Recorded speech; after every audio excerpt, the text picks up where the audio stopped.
అందరికీ నమస్కారం. Welcome to Suman TV. Top doctors ని మీ దాకా చేర్చి వారి ద్వారా సరైన విషయాలు చాలా కరెక్ట్ ఇన్ఫర్మేషన్ తో డేటాతో తీసుకోవడమే మా ధ్యేయం అండ్ మీ దాకా చేర్చడం మా లక్ష్యం. కాబట్టి ఇవాళ ఒక చాలా అనుభవజ్ఞులైన ఎండోక్రైనాలజీ ఎక్స్పర్ట్ ని కలవబోతున్నాం. ప్రొఫెసర్ పివి రావు గారు 40 సంవత్సరాల వారి కెరియర్ లో ఎండోక్రైనాలజిస్ట్ గా ప్రధానంగా క్లినికల్ ట్రయల్స్ చాలా ముందు చూపుతో ముందే రాబోయే ట్రెండ్స్ ఏంటి మెడికల్ సిస్టమ్స్ లో అని కనిపెట్టి ఆయనే ట్రయల్స్ నిర్వహించి ఆ తర్వాత అవి మార్కెట్లోకి రావడం జరుగుతూ ఉంటుంది. ఎక్కువగా డయాబెటాలజీలో, ఎందుకంటే డయాబెటీస్ కేసెస్ పెరిగిపోతున్నాయి కాబట్టి ఆయన కెరియర్లో 40 సంవత్సరాల సుదీర్ఘ ప్రస్థానంలో 5 లక్షలకి పైగా పేషెంట్లను ఆయన స్పృశించుంటారు. అలాగే చాలా మందికి చాలా యూస్ఫుల్ ఇన్ఫర్మేషన్ ఇస్తూ వారి జీవితాన్ని, మెడికల్ ప్రయాణాన్ని సార్థకం చేసుకున్నారు. మన అదృష్టం ఇవాళ వారు మన స్టూడియోలో ఉండడం. ఎందుకంటే అంత ఎక్స్పీరియన్స్ తో మనం చేస్తున్న చిన్నపాటి తప్పులేంటి, ఎలా సవరించుకోవాలో కూడా చెప్తారు. సార్ నమస్కారం, స్వాగతం. నమస్తే అండి. ప్రొఫెసర్ పివి రావు గారు, మీరు ఎండోక్రైనాలజీ విభాగంలో ఎక్స్పర్ట్ కాబట్టి దీనికి అంటే మీరు ఏమన్నా ఒక పూర్వపరాలు ఉన్నాయా మీరు ఇందులోకి రావడానికి? ముఖ్యంగా ముందు నుంచి కూడా నేను ఎంబీబీఎస్ అయిన తర్వాత రీసెర్చ్ సైడ్కి వెళ్ళాను అనమాట. గవర్నమెంట్లో ఐసీఎంఆర్లో రీసెర్చ్ ఫెలోగా వెళ్ళిపోయాను. ఇక ఆ తర్వాత ఢిల్లీలో కూడా మా ప్రొఫెసర్లు అంతా మెడిసిన్ ప్రొఫెసర్లు, నేను పనిచేసిన మెడిసిన్ ప్రొఫెసర్లు ఆ రోజుల్లో 1970 మొదటి సంవత్సరాల్లో ఆయన ఇండియాలోనే ప్రఖ్యాత డయాబెటీస్ స్పెషలిస్ట్ అనమాట. సో ఆయన దగ్గర పనిచేశాను కాబట్టి ఇక ఆయన ద్వారా నేను భారతదేశంలో డయాబెటీస్ కి సంబంధించిన విషయాలు నేర్చుకోవడం, దానికి సంబంధించిన సంస్థల్ని నిర్వహించడం, ఇలాంటివన్నీ చేశాను. ఆయన ద్వారానే మాకు ఈ కొత్త విషయాల్లో ఈ ప్రయోగాలు చేయటం అన్ని కూడా 1983 నుంచి నేను ఢిల్లీలో ఉన్నాను. 83 వరకు మెడ్రాస్ లో పనిచేశాను. అప్పుడు కూడా మేము అక్కడ కూడా అంత డయాబెటీస్ మీద ఎక్కువగా డాక్టర్లు ఆ రోజుల్లో బాగా మాట్లాడుతూ ఉండేవాళ్ళు. అలా నాకు వారి పరిచయంతో డయాబెటీస్ లో ప్రవేశించాలనేటువంటి ఆలోచన కలిగింది. అలాగే ఇక 1978 నుంచి కూడా డయాబెటీస్ లోనే రకరకాల కార్యక్రమాలు నిర్వహిస్తూ రకరకాల విషయాలు తెలుసుకుంటూ, అలాగే డిగ్రీలు కూడా సంపాదిస్తూ ఆల్ ఇండియా ఇన్స్టిట్యూట్ లో మెడికల్ సైన్సెస్ లో పనిచేశాను. 7 ఏళ్ళు అక్కడ పనిచేశాను. ఆ తర్వాత ఇక్కడ నిమ్స్ హాస్పిటల్కి వచ్చి ఇక్కడ కూడా గవర్నమెంట్ లో దాదాపు 25 ఏళ్ళు నేను ప్రొఫెసర్ గా రిటైర్ అయ్యాను నిమ్స్ హాస్పిటల్. అందుకని మాకంతా లైఫ్ అంతా కూడా ఇక ఒకటే డయాబెటీస్ గురించే ఎన్నో రకాల పరిశోధన కార్యక్రమాలు మాకు ఎక్కువ.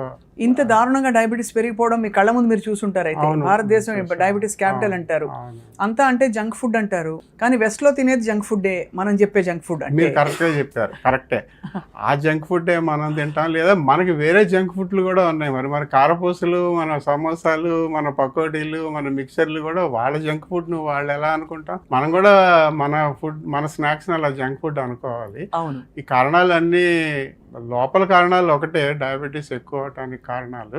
జంక్ ఫుడ్ అనేది భారతదేశం జంక్ ఫుడ్ వేరు, వాళ్ళ జంక్ ఫుడ్ వేరు. మనం తింటున్నాం, వాళ్ళు తింటున్నారు. సో మనం కూడా ఆందోళన పడాల్సిన జంక్ ఫుడ్స్ ఉన్నాయి మన సిస్టమ్ లో. చాలా ఉన్నాయి. ఒకప్పుడు అది మనకి సంతోషం వచ్చినా దుఃఖం వచ్చినా ముందు తట్టేది ఫుడ్డే కాబట్టి ఫుడ్ ద్వారా చాలా అన్యాయాలు జరిగిపోతున్నాయి రోజైతే. సార్ తప్పకుండా మేము మిమ్మల్ని మళ్ళీ డిస్టర్బ్ చేస్తాం. మా సుమన్ టీవీ వ్యూవర్స్ కి సరైన ఇన్ఫర్మేషన్, అంటే ఇప్పుడు అన్ని ఎక్స్ట్రీమ్స్ వచ్చేసాయి సార్. ఆ ఎక్స్ట్రీమ్స్ పక్కన పెట్టి moderate and healthy happy life style కోసం అడుగులు వేద్దాం. మీ నుంచి మేము మరింత సమాచారం తెలుసుకుంటాం ఎప్పటికప్పుడు. సో మిమ్మల్ని డిస్టర్బ్ చేస్తూ ఉంటాం, మీరు అనుమతి ఇవ్వాలి మాకు. తప్పకుండా. Doctor PV Rao garu, we are honoured to have you here. నమస్కారం సార్. మీ ప్రయాణంలో మీరు ఎక్కువ క్లినిషియన్ గా ఉన్నారా, రీసెర్చ్ పర్సన్ గా ఉన్నారా? అలా క్లినిషియన్ గా ఉన్నప్పుడు మీరు చాలా రేర్ కేస్ అనుకుని ఒక చాలా అద్భుతమైన విషయం కనుగొన్న సందర్భము, లేదు ఒక చాలా ముదురు కేసుని మీరు సాల్వ్ చేసిన సందర్భం ఉంటుంది కదా? అంటే మేము డయాబెటీస్ అనేది మేమందరం కూడా రక్తంలో గ్లూకోజ్ 500, 600, 1000 మిల్లీగ్రాములతో వచ్చిన వాళ్ళని, అంటే మాకు సాధారణంగా గవర్నమెంట్ లో పనిచేసినప్పుడు అలాంటి కేసులు చాలా వస్తాయన్నమాట. వాళ్ళకి ఏదైనా ఆపరేషన్ చేయాల్సి ఉంటుంది అర్జెంటుగా, ఒక 2-3 గంటల్లోనే పెద్ద ఆపరేషన్, మేజర్ ఆపరేషన్, 5-6 గంటలు ఆపరేషన్ చేయాల్సి ఉంటుంది. వాళ్ళకి రక్తంలో గ్లూకోజ్ 600 ఉంటుంది, 1000 ఉంటుంది. మా డాక్టర్లు, అనస్థీషియా వాళ్ళు, మా సర్జరీ వాళ్ళు వాళ్ళని మీరు 120 మిల్లీగ్రాములకు రప్పించండి దాన్ని అని చెప్తారు అనమాట. అదే మాకు చాలా గొప్ప విషయం. 2-3 గంటల్లోనే 600 షుగర్ ని, మరి శరీరంలోని మిగతా అవయవాలు పాడవకుండా దాన్ని 600 నుంచి 120కి రప్పించేసి మరి డాక్టర్లకి ఇది సాధారణంగా మాకు అదేదో అత్యద్భుతమైన కార్యక్రమంగా కాకుండా ప్రతిరోజు మేము సాధారణంగా గవర్నమెంట్ హాస్పిటల్లో ఇవి బయట ప్రాక్టీస్లో ఇలాంటివి చేయడం కష్టం. దానికి సంబంధించిన డాక్టర్లు ఉండాలి, సంబంధించిన పరీక్షలు అన్నీ ఉంటాయి. కాబట్టి మాకు వీటినే నేను ఎక్కువగా చెప్పుకుంటే మీరు ఏదైనా అద్భుతాలు సాధించారా అంటే మేము సాధించిన అద్భుతాలు క్లినికల్లో 1000 షుగర్ ఉన్నా కూడా 1000 మిల్లీగ్రాముల షుగర్ ఉన్న వాళ్ళకి కూడా 1-2 గంటల్లో దాన్ని 100కి రప్పించేసి. ఏం చేస్తారు సార్? మందులు ఇవ్వడం? మందులు అంటే మన ఐవి మందులు ఇచ్చి చాలా కష్టం అనమాట. 1000-2000 షుగర్ ఉంటే అంటే మీరు చెప్పిన తల తిరుగుతుంది. ఏం సిమ్టమ్స్ వస్తారు సార్ వాళ్ళు? హఠాత్తుగా 1000 మిల్లీగ్రాములు వస్తే వాళ్ళకి కళ్ళు తిరగటం, లేదా నోరు ఎండిపోవటం, డీహైడ్రేషన్ అంటాం. శరీరంలోని రక్తంలోని నీరంతా కూడా తగ్గిపోయి డీహైడ్రేషన్ వచ్చి అవయవాల్లో ముఖ్యంగా ఊపిరితిత్తుల్లోను, గుండెలోను, మెదడులోను ఉన్నటువంటి కణాల్లో నీరు తగ్గిపోతే వాటికి సంబంధించిన సమస్యలు వస్తాయన్నమాట. కానీ అదే ఇప్పుడు మనం చాలా మందిని చూస్తూ ఉంటాం బయట సంవత్సరాల తరబడి షుగర్లు ఎక్కువ ఉంటుంటే 400-500 ఉంటూ అలా దానికి అలవాటు పడిపోతారు. అవును, అలవాటు పడిపోతే వాళ్ళకి మనం ఏదో రక్త పరీక్ష చేస్తే తప్ప వాళ్ళకి ఎటువంటి సమస్యలు బయటపడవు. అవును, అదో రకమైన సమస్య మాకు. అది డయాబెటీస్ వాడికి రక్తంలో గ్లూకోజ్ ఎంత ఉందని తెలుసుకోవాలంటే రక్త పరీక్ష చేసుకోవాల్సిందే తప్ప వాళ్ళని ఏదో చూసి వాళ్ళ లక్షణాలను బట్టి వాళ్ళతో మాట్లాడి మేము చెప్పలేము. కాబట్టి రక్త పరీక్షల్లో తెలుసుకుంటా. అలాగా చాలా కాలంగా రక్తంలో 500-600 షుగర్ ఉన్న వాళ్ళు ఏ సమస్య లేకుండా బయట సాధారణంగా తిరుగుతూ ఉంటారు. వాళ్ళకి ఏమవుతుంది ఒకవేళ అది కంటిన్యూ అయితే? వాళ్ళకి చాలా డెఫినెట్గా వచ్చే సమస్యలు ముఖ్యంగా రక్తనాళాలు గట్టిపడిపోతాయి అన్నమాట. వీళ్ళందరికీ రక్తం గట్టిపడుతుంది, రక్తం చెక్కబడిపోతుంది కదా. రక్తం చెక్కబడిపోతుంటే ఎక్కడైనా రక్తనాళాల్లో అది గడ్డగట్టి ఆ గడ్డ ధమనంలో, గుండె ధమనంలో, కరోనరీ ఆర్టరీలో గడ్డగడితే హార్ట్ అటాక్ వస్తుంది. మెదడులో ఆర్టరీలో గడ్డగడితే అక్కడ బ్రెయిన్లో స్ట్రోక్ వస్తుంది. ఇలాగా ముఖ్యంగా రక్తనాళాల సమస్యలు, తర్వాత మూత్రపిండాల సమస్యలు కూడా వస్తాయి. ఇవన్నీ కూడా ఖచ్చితంగా వస్తాయి అందరికీ. కాకపోతే ఏంటంటే అది ముందు తెలీదు చాలా మందికి. రాబోతోంది అనే విషయం 5-10 ఏళ్ల తర్వాత గుండె జబ్బులు వస్తాయని, మూత్రపిండాల జబ్బులు వస్తాయని తెలీదు. గ్లూకోజ్ మాత్రం ఎక్కువ ఉంటుంది, అసలు ఉందనే పట్టించుకోరు. ఒక 5-10 ఏళ్ళు పోయిన తర్వాత ఇక ఏదో ఒక సమస్య, శాశ్వతంగా అంగవైకల్యం వచ్చేటువంటి సమస్యలు వస్తాయి. అబ్బో, అయితే ఇలా పట్టించుకోకపోవడం డేంజర్ సైన్స్. అంటే అందుకే ఇప్పుడు యాన్యువల్ చెకప్స్ ఇవన్నీ ఇప్పుడు వచ్చేసాయి. ఆ రోజుల్లో లేవు కదా సార్, అంత అంటే మన దేశంలో అయితే లేవు కదా సార్. ఇన్ని పరికరాలు కూడా లేవు, ఇప్పుడు అన్ని వచ్చాయి. ఇప్పుడు ప్రతి మనిషి ప్రతి ఇంట్లోనూ అందరికీ డయాబెటిస్ మెడికల్ షాప్ ఉంటుంది అంతే కదా సార్. కరెక్ట్. అది చేత్తో ఏమంటారు, దాన్ని ఏమంటారు సార్? అదే గ్లూకోజ్ మీటరు. దాదాపు అందరి దగ్గర ఒక బీపీ మిషన్ 2500 రూపాయలు దొరుకుతుంది, ఇదో 1500 రూపాయలు దొరుకుతుంది. CGM దొరుకుతుంది, CGMSలు వచ్చేసాయి. చాలా మంది వాడుతున్నారు. ఇదివరకులాగా కాకుండా టెక్నాలజీ బాగా పెరిగిపోయింది. దానివల్ల అందరికీ అవగాహన పెరిగింది. అది మంచి విషయం. అందరికీ డయాబెటీస్ అంటే అవగాహన పెరిగింది. లావుగా ఉంటే సమస్యల గురించి తెలిసింది.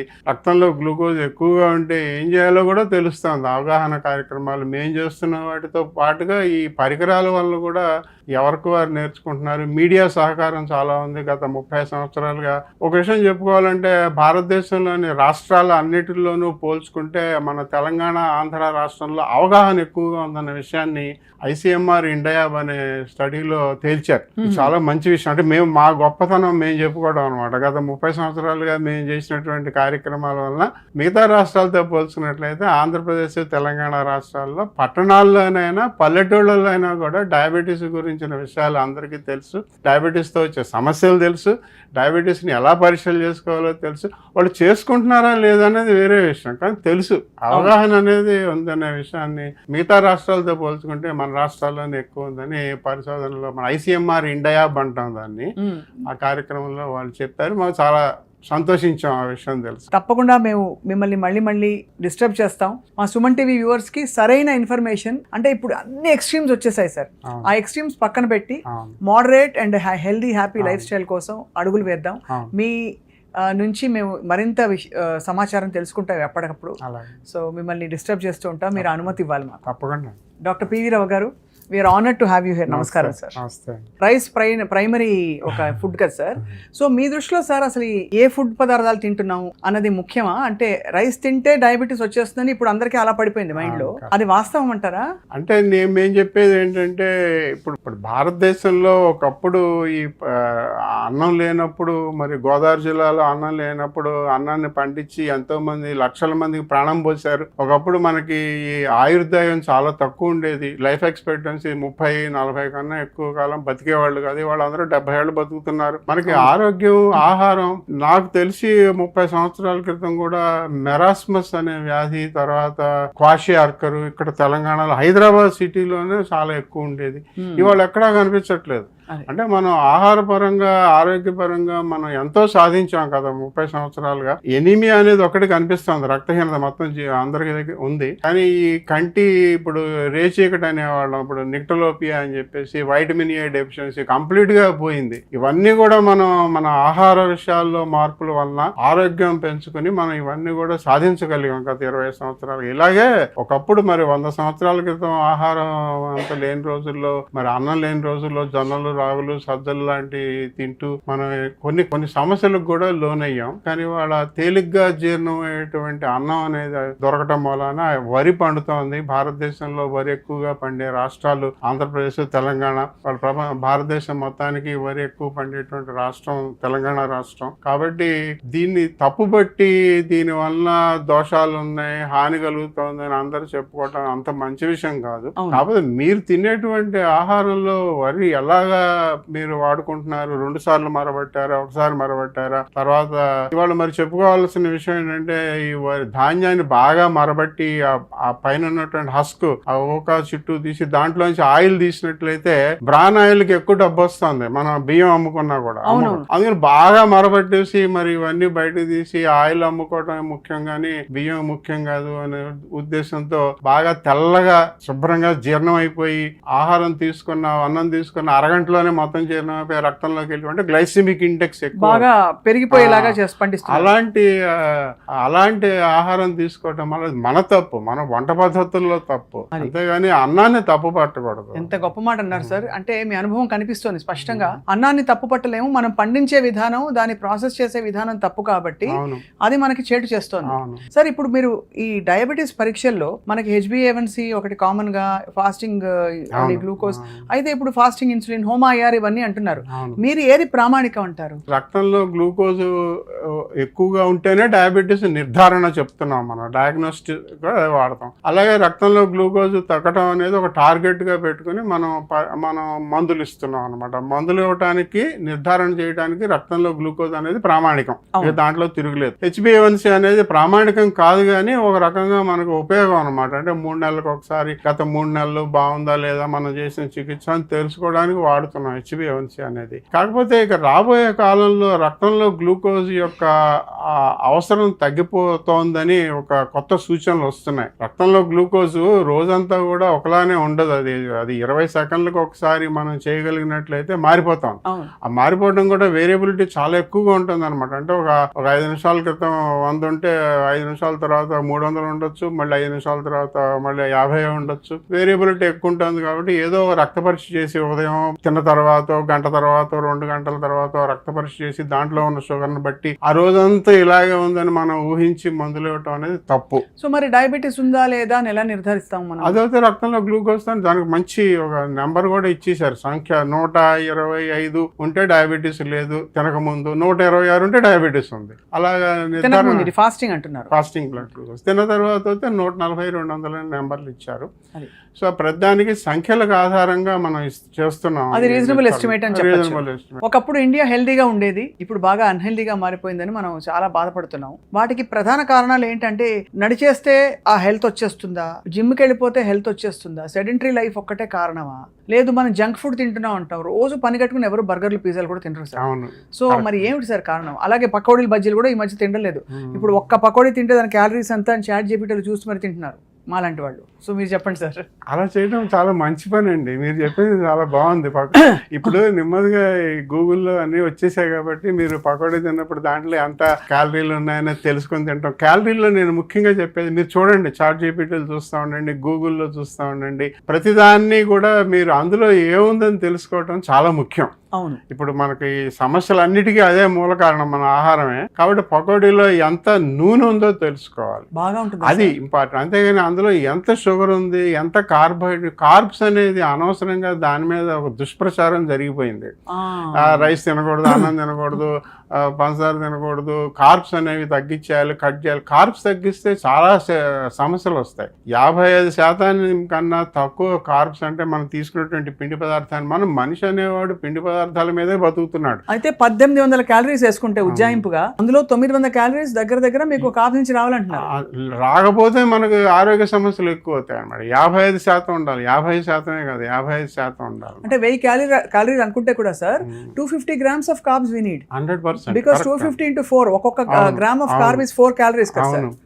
కాబట్టి 50% అయినా కూడా పిండి పదార్థం ఉంచుకోవాలి. మనకి వాళ్ళ భారతదేశంలో ఆహారంలో లోపాలు ఏం జరుగుతున్నాయంటే, ఒకటి ప్రోటీన్ తక్కువ ఉంది, ఆ మాంసకృతులు తక్కువ ఉండటం వలన మన అందరికీ చాలా సమస్యలు వస్తున్నాయి, అదొక విషయం. రెండో విషయం ఏంటంటే నూనె పదార్థాలు ఎక్కువ అవుతున్నాయి. మామూలుగా నూనె పదార్థాలు ఎక్కువ అవటం అంటే, మరో విషయం చెప్పుకోవాలంటే, మనం వాడేటువంటి వంట పద్ధతులు మనం దాన్ని బాగా మరిగించి, అంటే నూనెలో ముంచి, ప్రపంచంలోని అన్ని దేశాల్లోనే ఏదైనా ఆహారం తీసుకోవాలంటే దాని మీద వాళ్ళు వేడి చేసుకుని నూనె జల్లుతారు, కానీ దానిలో ముంచి దాన్ని వేడి చేయరు. రెండోది ఏంటంటే, నిన్న పండించిన పదార్థాన్ని, ఆహార పదార్థాన్ని మళ్ళీ రెండోసారి మూడోసారి వేడి చేయడం కూడా మనకు సామాన్యం అయిపోయింది. సో ఆ వేడి చేయడం వల్ల కూడా మనలో ట్రాన్స్ఫాట్స్ వస్తాయి, ప్లస్ క్యాన్సర్ కలిగించేటువంటి పదార్థాలు కూడా వస్తాయి. ఇటు పక్కన గుండె జబ్బులే కదా, అటు క్యాన్సర్ జబ్బులు కూడా వస్తాయి. కాబట్టి ఇలాగా రెండోసారి వేడి చేయడం అనేది తప్పు. తర్వాత నూనెలో ముంచి వేయించడం తప్పు. ఇవన్నీ కూడా మనం ఎక్కువగా వంట పద్ధతుల్లో, మన భారతదేశం వంట పద్ధతుల్లో ఇవన్నీ జరుగుతున్నాయి, కానీ వీటిని మరీ ఎక్కువగా వాడుతున్నాం అనమాట. ముఖ్యంగా ఏదైనా మనం పెళ్లిళ్ళకి కానీ ఫంక్షన్లకు కానీ వెళ్తే, నిన్న తయారు చేసింది అదే వాళ్ళ పొద్దున్న తయారు చేసింది వేడి చేసి మనకి ఇస్తున్నాం. మనం కూడా 2-3 రోజులకు ఒకసారి కూరలు చేసుకుని మైక్రోవేవ్ లో పెట్టుకుని తింటున్నాం, రోజు అదే వేడి చేసుకుని. సో ఇవన్నీ కూడా సమస్యలు ఉన్నాయన్నమాట. అంతేగాని ఆహార పదార్థాన్ని తప్పు పట్టకూడదు. అంటే ఏదో బియ్యం తప్పు, లేకపోతే పొటాటో, బంగాళదుంప తప్పు అలా అనకూడదు. దాన్ని వండే పదార్థాల్లో, వండే పద్ధతుల్లో తప్పులు అనమాట. సో ప్రధానమైన కల్ప్రిట్స్ నాకు అర్థమైంది, సూపర్ రిఫైనింగ్ రైస్ అండ్ పిండి పదార్థాలు ఒకటి చెప్పారు, రెండు నూనె పదార్థాలు మనం గ్రహించట్లేదు, కార్బ్స్ ని తప్పు పడుతున్నాం, కానీ యాక్చువల్లీ కల్ప్రిట్ ఇది.